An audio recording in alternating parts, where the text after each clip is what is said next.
you believe in God? Yes. Do you believe in God? Yes. Do you believe in God? That's a complicated question. It depends on what you mean by God. You see, Yes or no? It helps no one to be reductive. I believe that we are here implies to some degree that there are forces larger than us. Now we can get into the semanticalities. Yes or no? The very notion of belief itself can be rhetorically whittled to the bare nub of its meaning. I'd like to talk to you a lot more about this. Would you be interested in reading some of my literature? No, not the past. Next video we're going to be hopping into in our nostalgia deep dives is Super Jail, Adult Swim most insane show by Hats Off Media. Super Jail was one that I definitely did catch a good couple of episodes for. I could never follow the plot. I don't even know if it followed like a structure like plot or if it was like I mean it's obviously has like the same characters in most cases or whatnot, but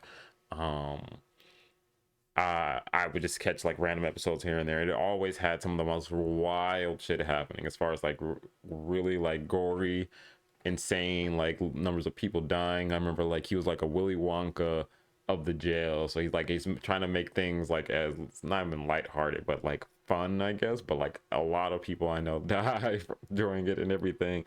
So let's see if they can give us shed a little more light on the subject for Super Jail. So, Adult Swim most insane show by Hats Off Media. What the hell? What have you done? Oh, Warden, don't be such a prude. I hope you're cream-filled. Hey, ew.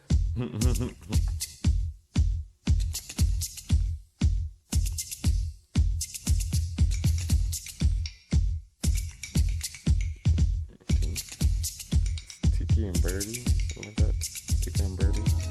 Adult Swim has always been known for its crazy shows and willingness to experiment. Half of their stuff just feels like a joke someone made got out of hand. Like, wouldn't it be nuts if Birdman was a lawyer? Then you blink and it's got 4 seasons, a video game, and a spin-off. Jude, masturbation is... Freddie Prinze Jr. But just because most of this stuff comes off as streams of consciousness doesn't mean it wasn't quality. Stuff like Aqua Teen was cheaply made, but it was some of the funniest stuff out there. And shows like the Boondocks and Venture Brothers proved that adult animation could have some serious quality behind it. But for me, the most impressive thing about Adult Swim was that every show was so distinctly its own thing. Nothing but creators creating the stuff that they loved, all wrapped up in Adult Swim's extremely chill aesthetic. Even nowadays, where it feels like Rick and Morty is guided by the taint, it's the only channel left that still feels like it has an identity. And that's because of all the freedom it gives its creators. And this freedom can lead to some out there stuff, but there is one show that stands above all others when it comes to pushing the envelope. A show so foul, so raunchy, so downright disturbing that I don't think it'll ever be topped. And that show is Mr. Pickles. Yeah. Get me out of here, but before the baby man comes back for more milk. But Super Jail is a close second. Yes, Super Jail, the Thinking Man's cartoon. I still remember back when it dropped. There was nothing like it at the time, and there hasn't been anything like it since. It was so crazy to see this level of violence and debauchery shown on TV, even on Adult Swim. And yeah, I just used the word debauchery. We're about to talk Super Jail, I gotta get fancy. This show took a simple premise like following the life of inmates and turned it into one of the most impressive visual spectacles ever to grace the small screen. They even threw in a Tumblr sexy man for flavor. But like I mentioned before, this show was nasty. Like Ted Cruz's search history nasty. Not just violence, but tons of other stuff too. Some of which might not have aged the best. But I think it's still worth talking about, if only for the visual stuff. And you might not believe me, but there is some actual substance thrown in there too. So today, we're gonna look at what made Super Jail such an interesting series. And maybe, just maybe, we'll all come out as better people when we're done. But probably not. If anything, it'll end up worse. I'm your host and judge, jury, and executioner, D'Angelo Edwards. And today, I'm taking my hat off to Super Jail. Okay, D'Angelo. It goes ba-bum, ba-bum, bum, click, bum, ba-bum, ba-bum, bum, click, bum. We need more bad guys to smash. Click, bum. Be Lord of the Rings, I manifest. Then I don't wear no vest. I got a heart chest. It goes ba-bum, ba-bum. I sway halfway the day's hump. Get over. Be Lord of the Rings, I manifest. I'll put a shot to your Then I system. don't wear no vest. I got a heart chest. It goes, but now you.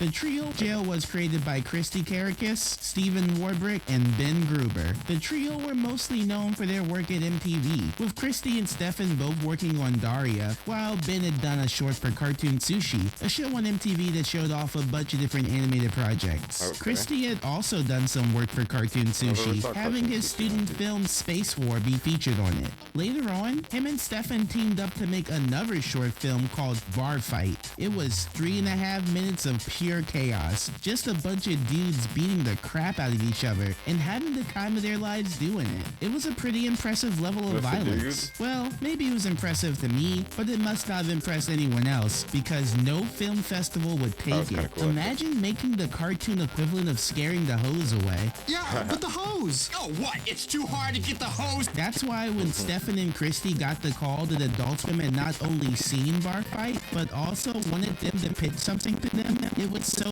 shocking. Christy had an old pitch that needed to develop out of the jail that functioned like a reality show, but both of them thought that sounded boring. So instead, they decided to build onto Bar Fight and make the most dangerous jail ever to exist, where the craziest riots would break out daily. A place that existed outside the normal world, where every rule and regulation came from the whims of a psychotic man-child. You know, something like America, but a bit more safe. Together with Gruber, the three of them reworked this idea into Super Jail. Hello there. You're in super jail. I'm the warden, and you're a criminal. Oh my god. Super Jail focuses on the exploits of the Warden, a Willy Wonka-esque man with unknown power and wealth who used every resource at his command to create the titular Super Jail. More of its own country than a jail, Super Jail houses some of the worst criminals ever to exist. It's where Ezra Miller would go if they could just catch him. Super Jail is full of technological wonders and reality-defying attractions. Living vegetables, vengeful ghosts, and more litter the place, adding to the chaos already created by the prisoners staying there. The warden is assisted by Jared, his anxiety-riddled assistant who hops from vice to vice. Alice, the sadistic head guard who uses Super Jail as her own personal harem, and Jailbot, a robot created by the warden to keep the prisoners in line, mostly by turning them into paste. Every episode focuses on either a new whim of the warden fighting against a new threat to Super Jail, or the inmates themselves messing with something they shouldn't. While I guess you could say every episode had a plot, what little there was mostly just an excuse to show off Super Jail's signature brutal fight montages, which features some pretty stunning animation as long as you can stomach it. Not to say that the show was only violence though, it was pretty funny too. All of this world's riches as my sincere thanks. Oh. What? Oh, that burns. As the show went Treated on, up like however, that. it evolved from just extended fight scenes to be more character driven, while still retaining the hyper violence it was known for. I feel like by the end of it, I had really got to know the characters in it, and while I wouldn't approach any of them in real life, they all have a certain charm to them. But before we get into how the show evolved, we have to start at the beginning, and it all started with season 1. Yeah. I think the best way to describe season 1 of Super Jail is stylishly formulaic. Almost every single episode follows the same plot structure. The warden gets an idea, he enforces said idea, and that idea then backfires and leads to a giant orgy of violence and destruction. Every episode even starts with the same criminal, Jackknife, getting captured and taken back to Super Jail by Jailbot. While this sounds like it would get stale pretty quickly, the thing that made it entertaining to watch from start to finish finish was the art style, animation quality, and just pure energy that the show exuded. Like, this show is just what happens when a sugar high goes too far. The creators really wanted everything to feel loose and organic. Nothing stays on model, locations hardly ever get reused, and something is always moving, either a character or something in the background. Even the landscape when Jackknife is getting carried back changes every episode. The show was made in Flash, and Super Jail is yet another show that proves that it's not the program, but the work you put into a project. Christy and Stefan both wanted the show to have a hand-drawn traditional look to it, and every part of it was hand-drawn, rather than using the tweening that Flash is known for. It's some super impressive stuff. Even when the Warden is just talking, he's always moving or transforming into different stuff. It's nuts. To get this level of quality, the team hired Augenblick Studios, an animation studio that at the time was probably best known for its work on Wonder Chosen. Oh man, do you guys remember Wonder Chosen? No. That's the show that separates the boys from the boys you probably want to avoid looking in the eye. Well, what do you think about TV? I think you suck, bitch. Now get out of my face. But besides that, they also went on to work on Ugly Americans, Mad, Golan the Insatiable, and a bunch of other stuff. Christie said he went to them because they had what it took to make everything look good while still retaining that gritty hand-drawn look that he loved in animation. And surprisingly, all the animation for Super Jail was done in-house. Even back in 2008, that was insane. I don't know how you pull something off like that without either a lot of talent or a lot of coke.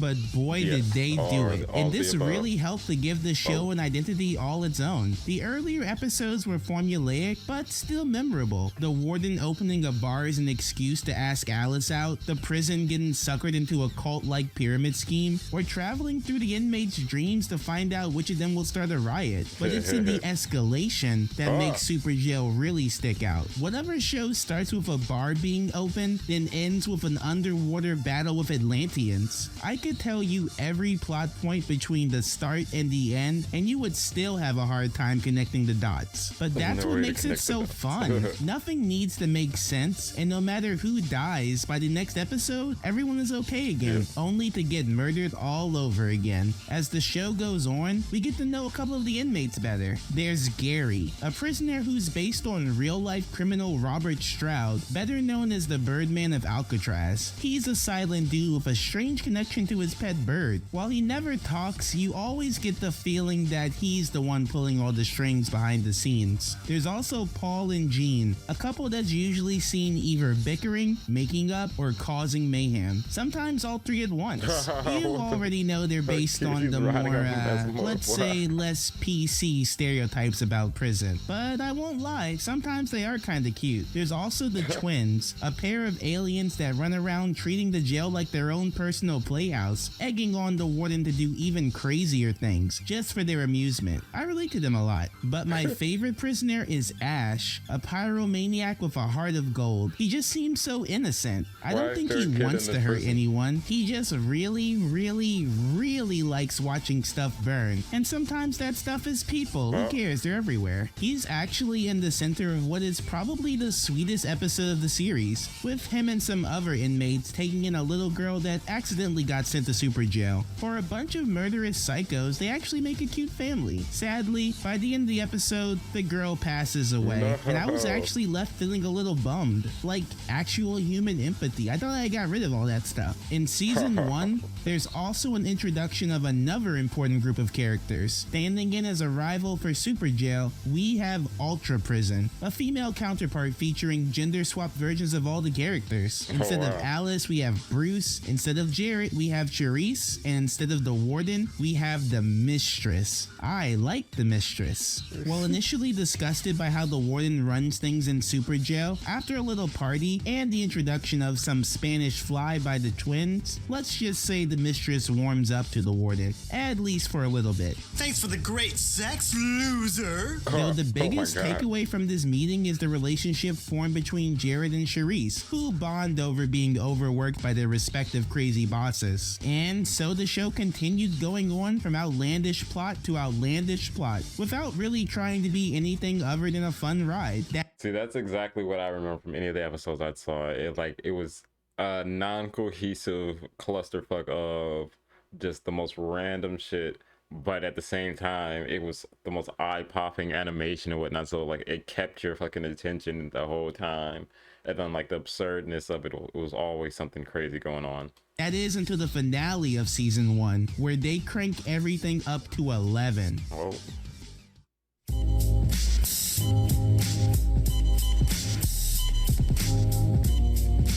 Hit like, subscribe, hit that bell. It looks like it's just you and me now, Jailbot.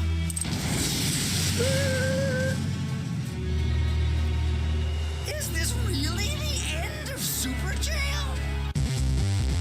The season finale starts off with the warden getting the idea to franchise Super Jail, building multiple ones all over the country to enforce his own wacky brand of justice. That idea is so crazy. Like, what kind of sadistic person would use incarceration as a means to generate a profit? And who let this elephant into the room? Anyway, once he gets this idea, the warden disappears, only to realize that he's been arrested himself by the Time Police. Yep, turns out that in the future, by franchising Super Jail, the warden would basically end up taking over the entire world, turning it into one giant prison state. So, to stop this from ever happening, the Time Police get him before he can enact his plans. This unfolds in the series' first two-parter, showing Alice, Jared, and Jailbot having to get by without the warden, and showing the Super Jail go full-on primitive, with Gary and Bird starting a new species of bird-human hybrids. It's a really fun time going through all the different locations and seeing the future world ruled by the warden, and it's the biggest spectacle yet, ultimately ending in a battle with both the present and future versions of the crew, teaming up to defeat the Time Police. This does have the unfortunate effect of completely destroying the time stream though, but hey, you can't win them all. But man, did season 1 go out with a bang. It actually had a compelling story. The fight scenes were more impressive than ever, and it was cool seeing what would happen if Super Jail ever left his bubble. And it was all this momentum that the show had built up that made it even weirder when it just disappeared for a while. I remember wondering if more was coming. The show did look expensive to make, and with that level of violence on display, I thought that maybe the show had just been canceled. But after 3 years of waiting, Super Jail returned, and it was better than ever.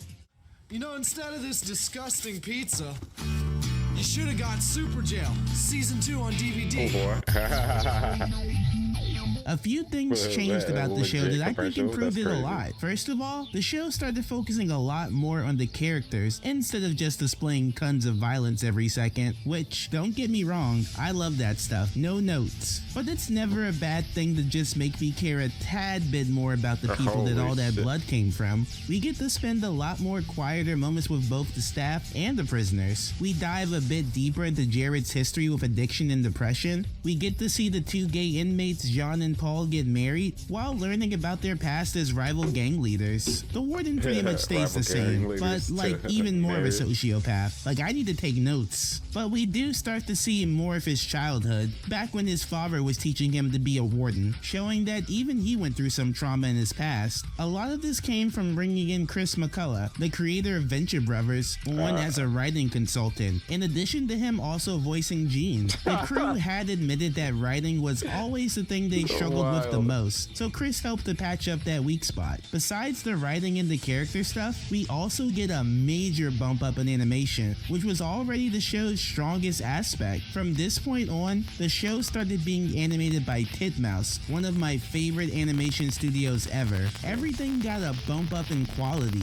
The character acting got so much more expressive, the action scenes started messing with perspective a lot more, making the carnage even more bombastic, and it was still all done in-house, with no overseas animation being contracted. This actually proved to be a bit of a problem sometimes, because it was harder to find animators trained in this style in New York, since most of those guys are already in California. But after a few days of animation boot camp, as the creators put it, they managed to whip up a team just as good, if not better than their old one. But back to the show itself. One of the biggest new additions to the show was Stingray.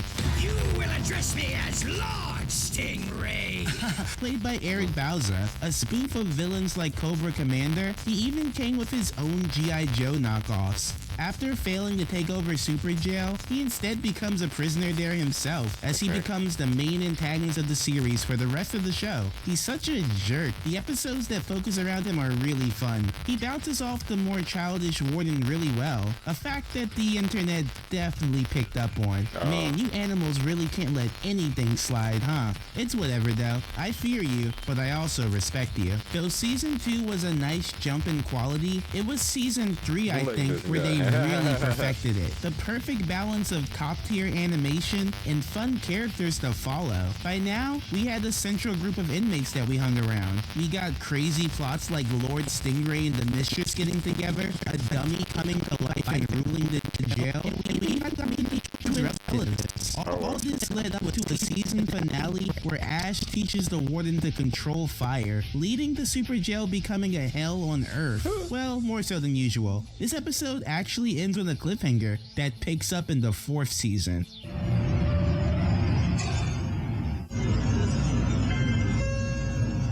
Yo, this video has more commercials than fucking... Really? A naked orgy? I would have dumped you too. We did it! I thought I told you to keep that disfigured one away from me. The 4th season is sadly the last season of Super Jail that was produced. In my opinion, it's better than season 2, but not quite as good as season 3. I don't know. Season 3 just feels like everything fell into place perfectly. I think it might be the fact that season 4 is only 6 episodes long instead of the usual 10 or 11. It felt like it was building up to something, but it just ends on like a standard episode. Unlike the other seasons, which all had special finale episodes. Doesn't mean it's not good though, and I still enjoyed my time with it. I especially like the episode Jean, Paul, Beefy, and Alice because we get some nice bonding moments between the 4. But bringing up Alice, I do have to talk about how she's kind of a red mark on the series as a whole. Look, I am definitely not the guy to talk about this, but I do think that the way they portrayed Alice is a little eyebrow raisy. This show started in 2008, and people were not that nice to the LGBTQ community back then. It's a little better now, and now that I'm not some dumb teenager, I can see how she could be seen as offensive. And if you don't want to watch this show because of her, I think that's totally valid. I doubt the creators had any actual malice when they made her, and they did say that what makes her likable is that she's so confident in herself, despite the less than flattering portrayal. Again, I'm not the guy to pass judgment on this kind of thing, but I don't think I could finish this video without at least bringing it up. Gotta address a book.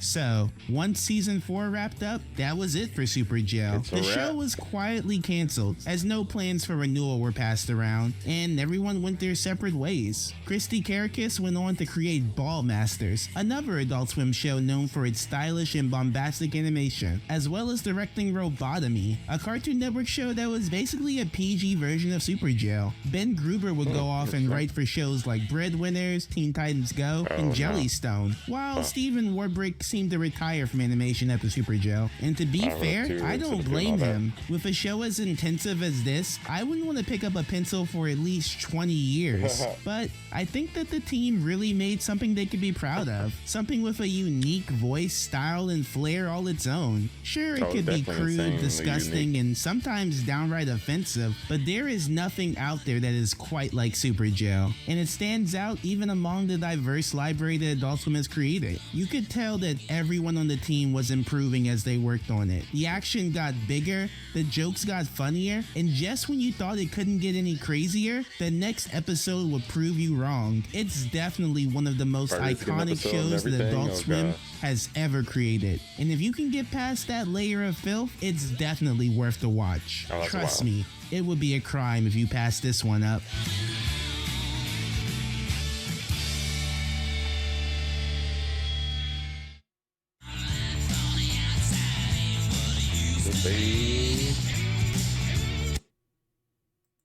Alrighty. And that was Super Jail, Adult Swim's most insane show by Hats Off Media. Okay. Yeah, no, Super Jail, like I said, it was one that I never really caught like in succession at all and whatnot, and it doesn't even seem like it had like a, well, it seems like it might have had like somewhat of an arching story with some of the later seasons with what do you say, Stingray and all that, being like the main antagonist for like maybe I think the last season or two. I just remember seeing it and it being like completely absurd violence and humor, like every few minutes it was like somebody dying on screen or a mass of people dying on screen or some crazy ass salt like contraption, or like Willy Wonka death roller coaster style rides, or I guess prison installations. I just remember it being absolutely insane, waking up and watching and waking up to that show. So that was Super Jail. Okay, we're probably gonna end that one. All right, yeah, so this next one we're jumping into is gonna be a personal favorite of mine. If you never peeped Xavier Renegade Angel on Adult Swim, then you're welcome, because oh my god, is this the most absurd, crude, and at the same time pseudo-intellectual almost type show that on Adult Swim had to offer. Like, it was, he would go on these tangents of like the most, not even like sophisticated, but like introspective concepts, and just be throwing them out in the most ridiculous conjecture. So like everything about him just like just obviously is not supposed to make sense, even based off his like character look. So we're gonna give this a look here. An overlooked absurd masterpiece, Xavier Renegade Angel by Max Munich. I believe that stupidity is Xavier's main character trait.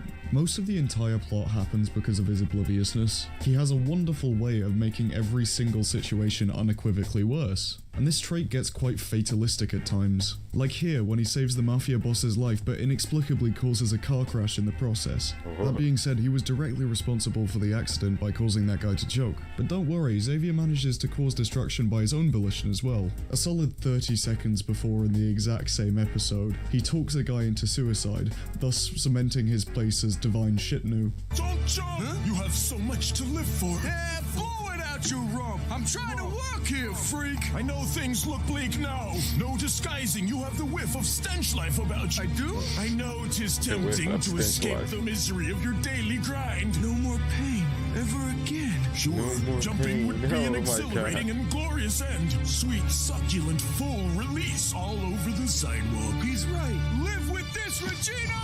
No, not Regina. Why did you suicided? Another very important character trait for Xavier is that he learns absolutely nothing throughout his entire life. Xavier asks the computer the all-stupid question, what doth life? Whose simulacratory requirements were just so vast that it caused reality to fold in on itself. Once Xavier masterfully fixes the situation using his intellect, he immediately repeats his mistake by asking the computer either the exact same question or something just as meaningful, and then he eats the world.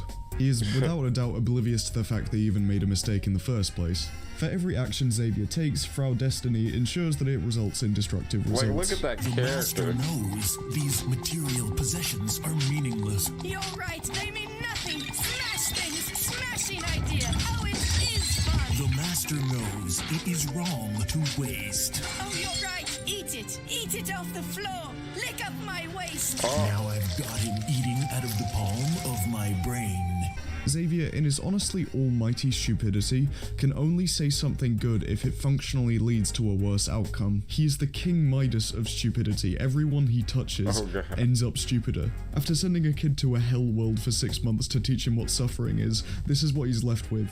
I intend to buy up all the suffering in the world and drown it in the ocean like a kitten. Daddy, how can you disgrace the sacred native interconnectedness? I want universal oneness. Can't you buy it for me, Daddy? The way that Xavier teaches this kid is by doing the exact same thing that Chief Master Guru Triple Tautology did, which was to violently abuse him until he left. Xavier is designed to look like a walking contradiction. His design is physically, spiritually, and biologically shit. The most attention-grabbing thing about it is probably the snake hand, but the writers massively don't even reveal it to be a, you know, separate consciousness until the 4th episode in the first series, so it catches you completely off guard. His single shoulder pad makes it completely useless, which adds to the idea that Xavier's physical appearance represents the utter turmoil and stupidity within. Also, it's some kind of bug. There's also, of course, his eyeball, which I'm not really able to make heads or tails of. I think it's very funny that his third eye is on his genitals instead of his forehead, but I have no idea what to think otherwise. His heterochromia also reinforces his contradictory nature. There's also, of course, the backwards legs, which, as many others have pointed out, especially Marvel's projects, I love you. No matter how forth he rambles, he is always regressing. Xavier's symbol happily mixes imagery from mathematics, Native American religion, and Chinese philosophy. It's representative of the eclecticism found in westernized spiritual circles, and it's representative of that kind of haphazard combination of religions at will.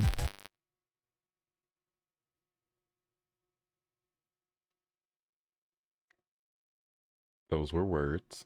People often display a surface-level understanding of the concept they like to talk about, and then combine different, often contradictory viewpoints that turn into a freakish Frankenstein's monster rather than a well-rounded philosophy. Vernon Chapman's performance as Xavier absolutely steals the show. It's constantly strange, uncomfortable, off-putting, and completely hilarious. At some points he takes the surfer accent to just such ridiculous extents that it's even more difficult to take seriously, even though it already is so ridiculous. But it's used sparingly enough that it somehow manages to be surprising each time. Oh no, these meager victim sickles need the heat of my release. My chance to French touch a woman. I have no fucking clue how they wrote this series. The show is so packed to the gills that the metaphorical fish has exploded, or at least been cruelly pumped full until it's completely overstuffed. It would be normal to only notice a quarter of a joke. Every time I rewatch it, it's good. No, wait. King Chinese Hot Dog Factory is crazy. Notice a quarter of the jokes. Every time I rewatch it, I discover new ones. The writing overall completely carries the show, and is the one and only thing that prevents it from being utterly insufferable. There are moments where this show is so well written that it is genuinely jaw-dropping. The Firewater Casino bit contains, to my count, around 16 distinct jokes.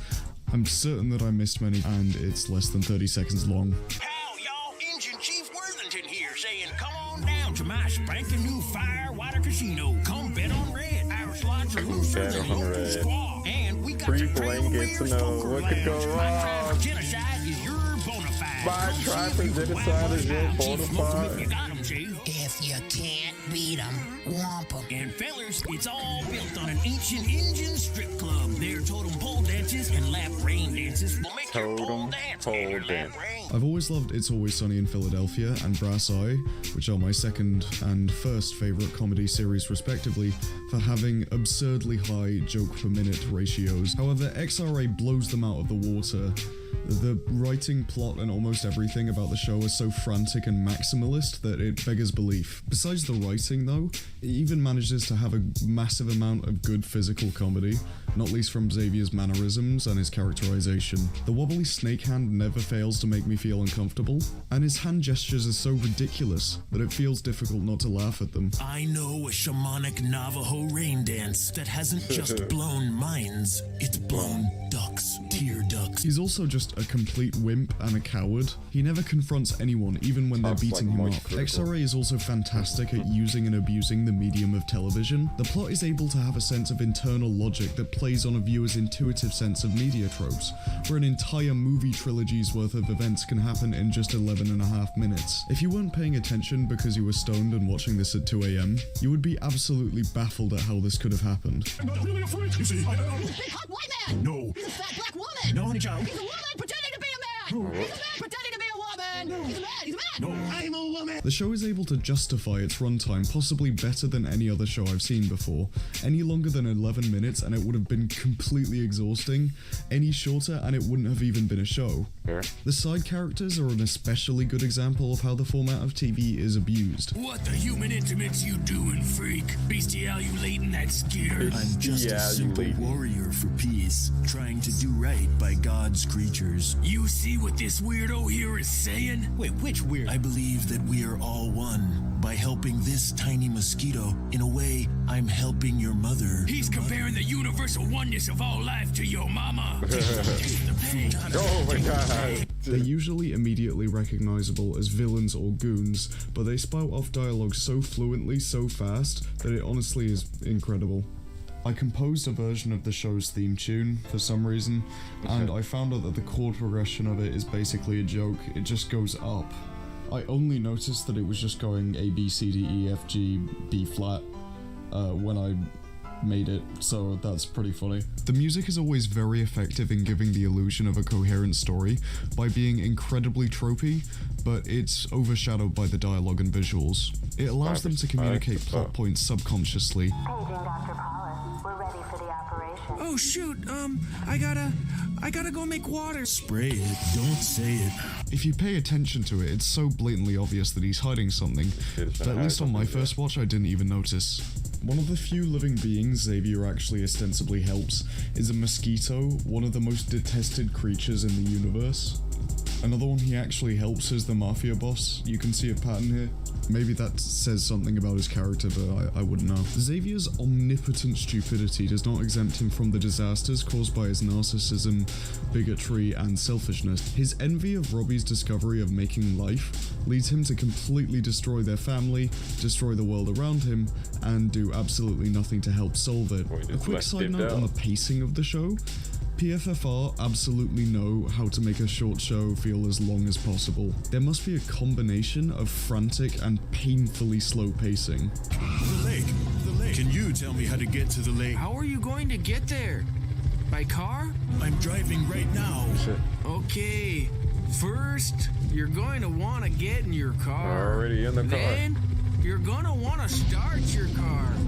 A lot of people get halfway to the lake and they realize they forgot to start their car. What? I'm just joshing you. What?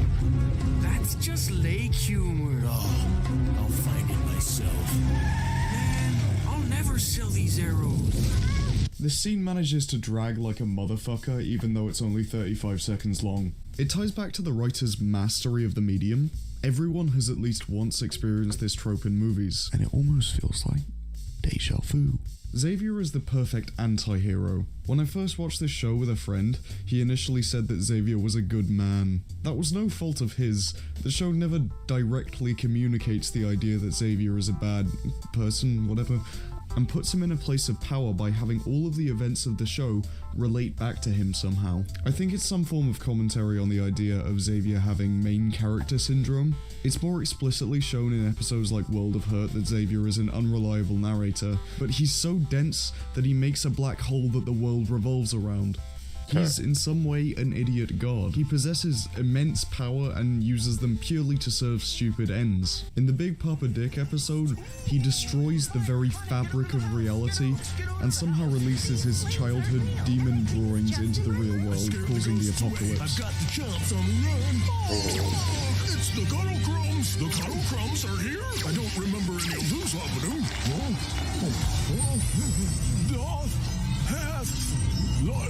Grandpa, Papa, are you done reminiscing yet?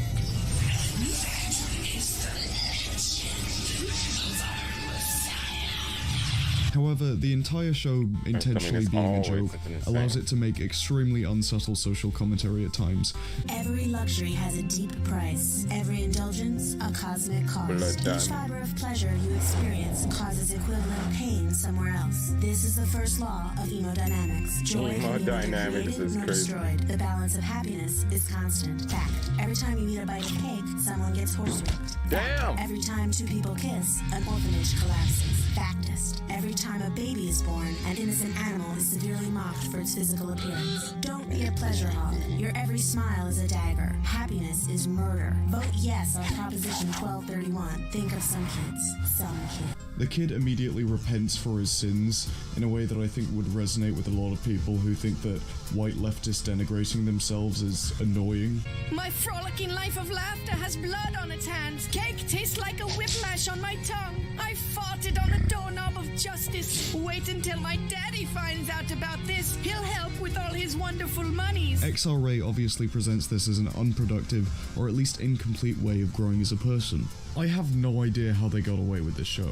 It says and does some staggeringly offensive shit, and I think that anyone who feels genuinely offended at the show's depictions have the absolute right to dislike and criticize the show on those grounds. You know, However, I mean, I know the show since the show is essentially a joke, it feels hard to believe that anyone would be genuinely offended on a personal level. Yeah, anybody who's actually watching the show, this is not the same as when people, particularly alt-right media personalities, wrap their statements in so many layers of irony that it becomes difficult to discern their genuine positions. Rather, this show is making the pure narrative decision to say the most bigoted and offensive shit possible. Racism, homophobia, transphobia, ableism, bestiality, sexual abuse, drug abuse, family trauma, mental health, pedophilia, babies being eaten.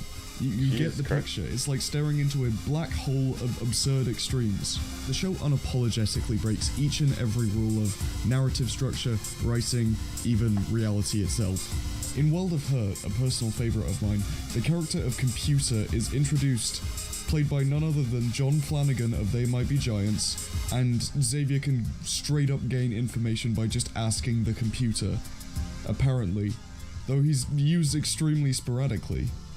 It's because the show's able to use its Z-move excuse. Xavier is a total fucking moron of unknown power. It cannot be understated how nonsensical these plots are. The following is a description of an episode of a TV show that is only 11 minutes long. Xavier hallucinates because he's been in the desert for so long, so he asks Computer where to find food and drink. Computer helpfully asks him to turn left. Computer as a character is so excellent because it completely takes you out of the story in every way. The show is already such a barrage that it's so difficult to take it seriously, that even when you seemingly get used to its style, it completely removes itself from reality to fuck with you. Anyway, he turns left. Ray finds a diner in which a kinky butcher and a kinky smoker beat him up as per usual. We don't cotton to strange Chinamen with no sense of self who stand secretly by for indeterminate amounts of time. They see on TV that they found the world's oldest cave painting, which resembles Xavier. In order to find out about the mystery of his origins, Xavier steals the TV and bravely sneaks into the cave. After Xavier asks Computer to analyze the drawing, his computer is down, but Computer confirms the painting to be 46,939 and 82 days old. So Xavier decides to go back in time by smoking so many cigarettes and eating so much bacon that his lifespan decreases back to the Stone Age. He meets a weightlifting caveman named Nimgok, who of course promptly beats him up. After hearing a woman crying, Xavier wanders into the cave where he heard it. He enters the so-called World of Hurt through the woman's back.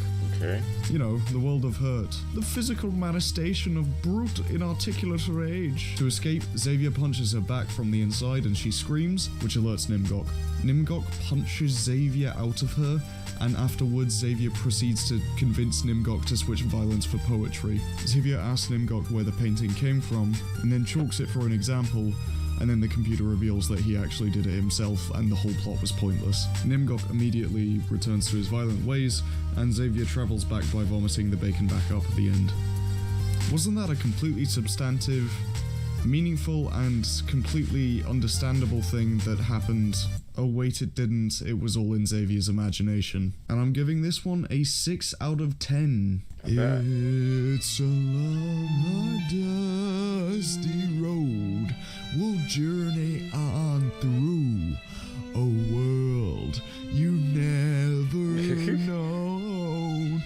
Only time will tell you if or not, if your life has been in vain. Oh wow. And debate over whether he says frittata or frittata. Everyone knows that the original take is like frittata, which is ambiguous to whether it's frittata or something else. However, in the 6th Teat of Good Intention season 1 episode 4, frittata. I originally made that bit because I was really sure without checking that he said it more clearly as frittata, and he did not. I'm a fucking idiot, but I think he still says frittata. I cannot stress enough how fucking confusing this show is. Oh, it's an absurd, I'm basically like, a certified amalgamation Xavier of crazy ass scenes, while also diving into like the most introspective questions of meaning in life and whatnot, while then also going straight back into the absurdity of like Xavier being an idiot still. But yeah, no, it still was one of the ones that I actually enjoyed waking up to late at night. Let me see. But yo, I want to thank everybody who's been enjoying the videos. You know, we've hit over 30 subscribers now. But on the channel we're over like 5K views. So clap it up to you guys. We appreciate y'all for being here. I'm glad y'all enjoying the deep dive series that we're doing, so we'll still be continuing on with that right now with the adult animation, and then once we get through more of those, we'll slide over to just some throwback shows, cartoons, and yada yada, and you know, go from there. But for now, I think that's all we're gonna go. Until next time, I will see y'all then. Bye.